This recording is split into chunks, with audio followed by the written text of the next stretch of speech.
Hello everybody. This is video 708 and it's going to be just kind of short. Um, you know, right now we're in the middle of a kerfuffle with voting, and there's I think 4 states left that haven't been assigned to a presidential candidate at this as of this making of this video. And that being said, there's like 50% of the country are over here, 50 point something, and 48 point something is over here.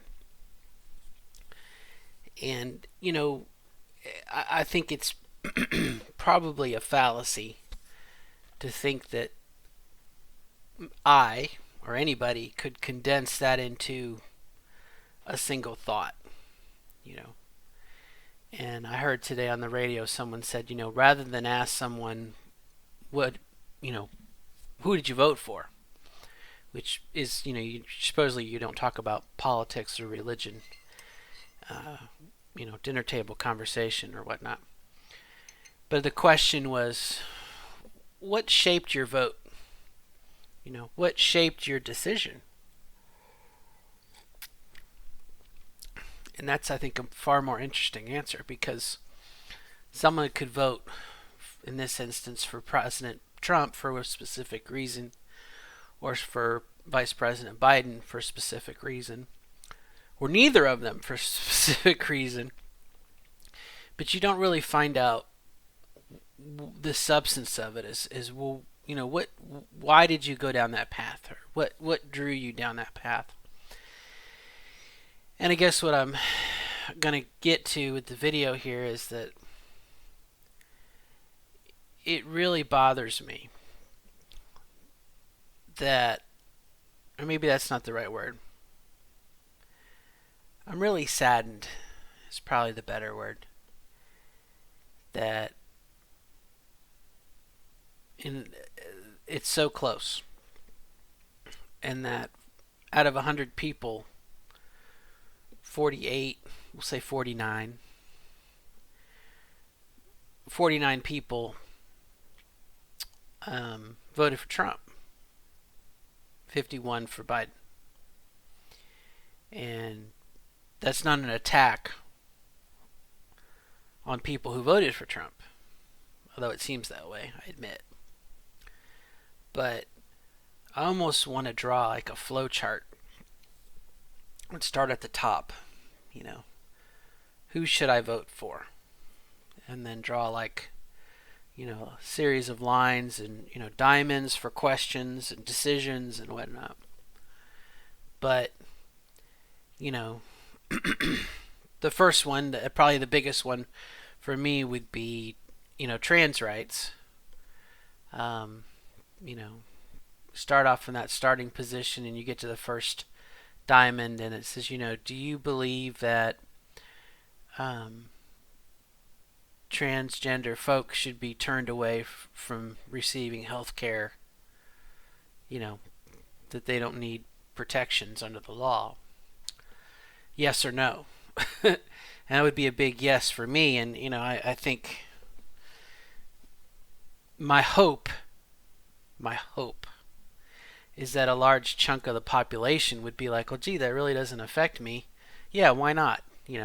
Even someone who's, like I said, outside of the community and doesn't, they don't think they know a trans person, or they do, or it just doesn't, it doesn't really come up.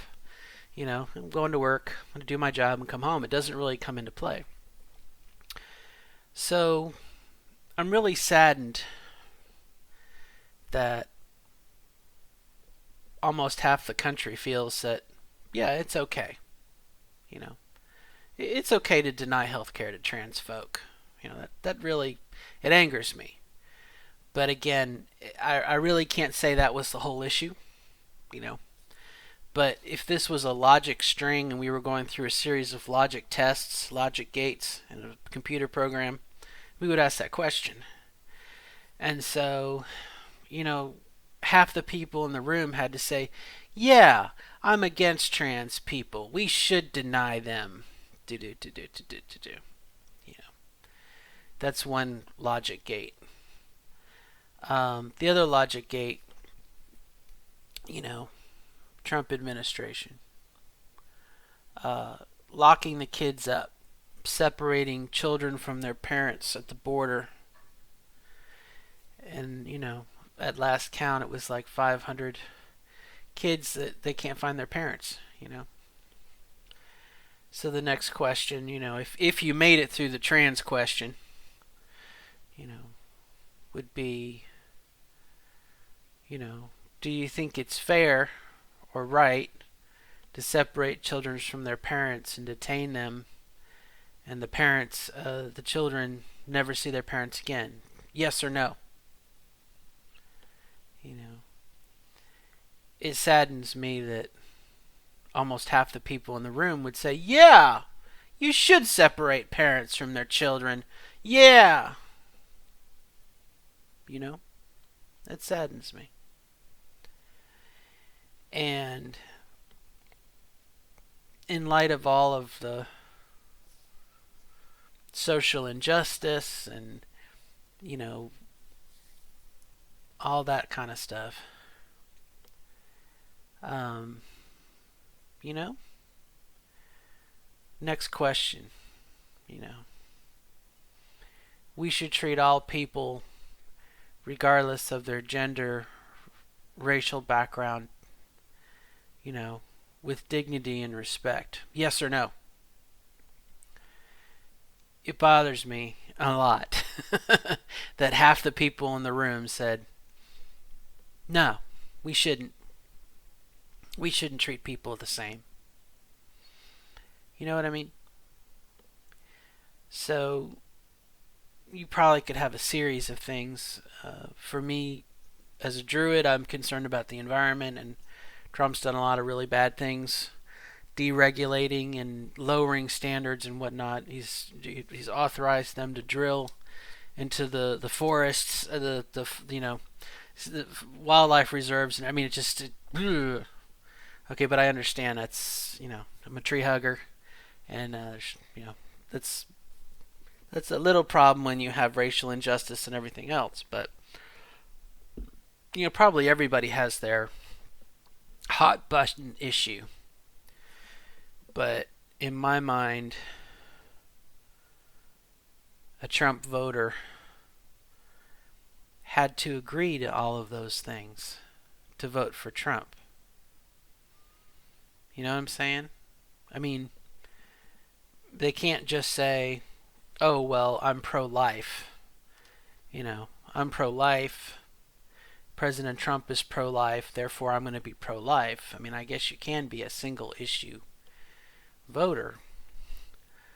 But, you know, again, all of those cons, and again, it's not to say that you know, every person believes what he believes, or that he is the moral compass for their own vessel.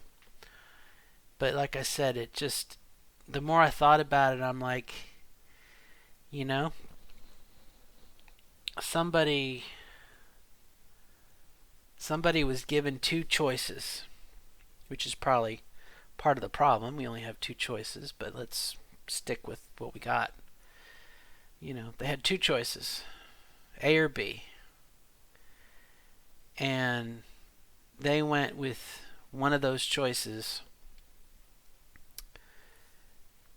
knowing what the previous 4 years were. They went for another 4 years. So to them, they must have been okay with children being in cages. And they must have been okay with the white militias.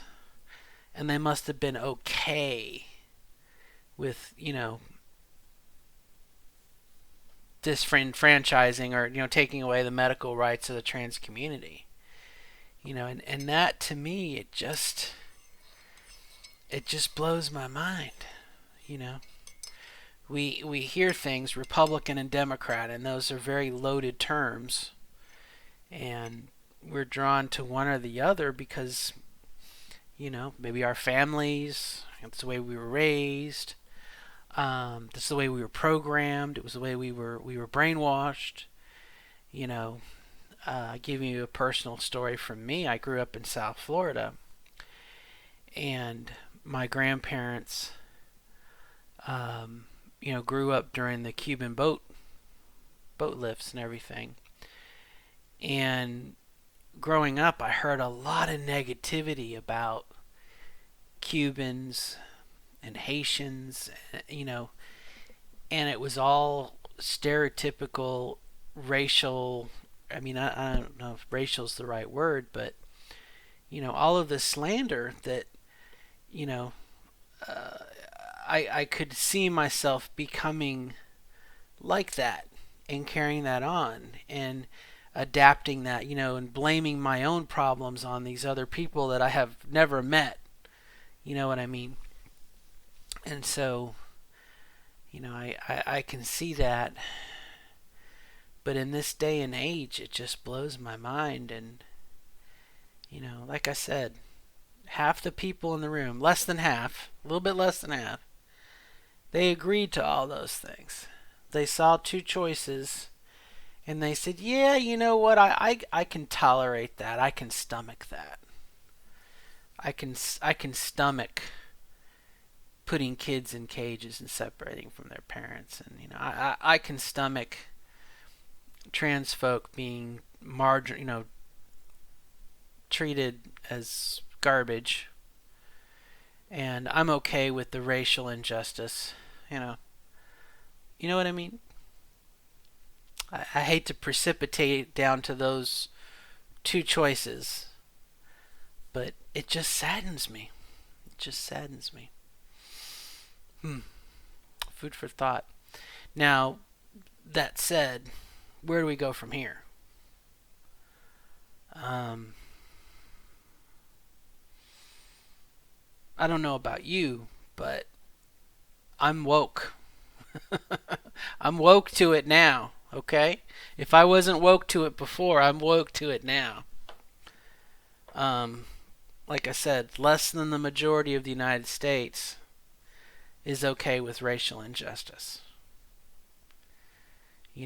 They may say Black Lives Matter, but, you know,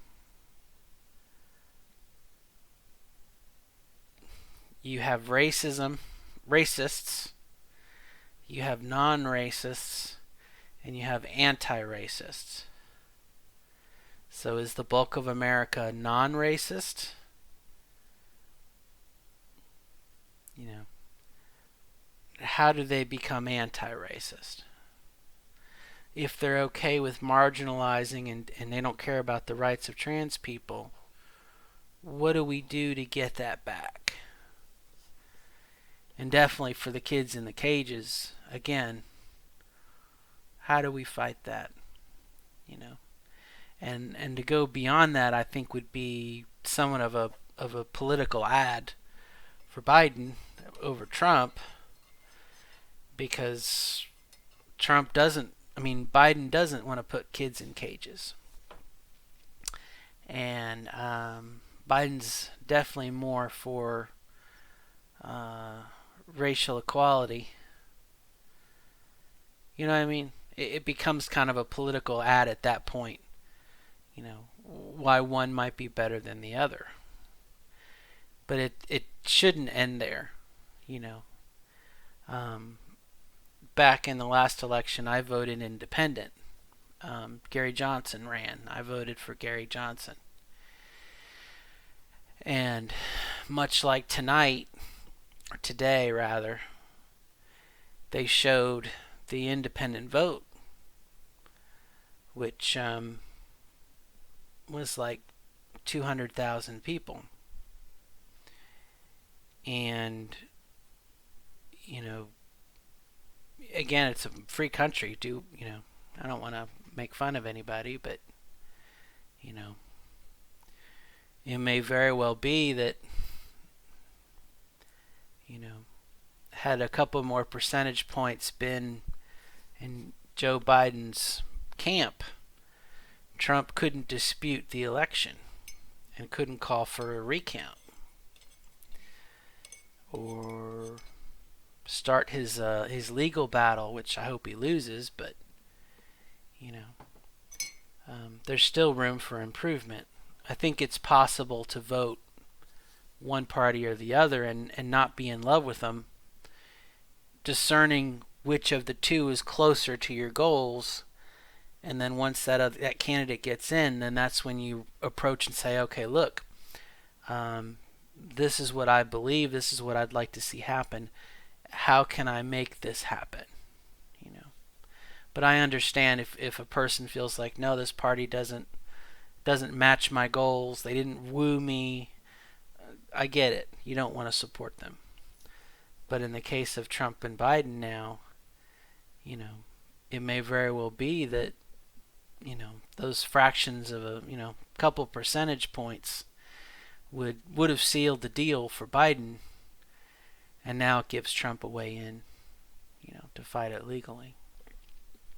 But food for thought. Food for thought.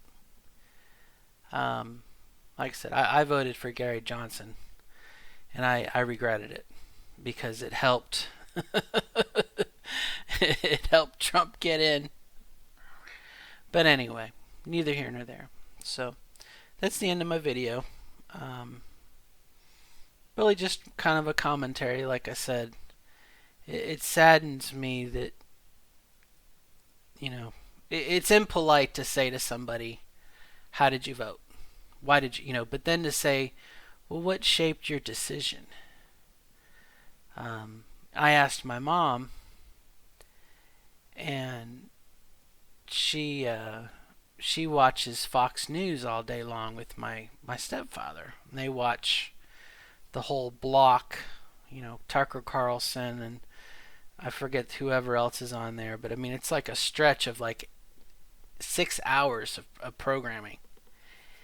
And, she's hot and heavy and fired up about the criminal Joe Biden and,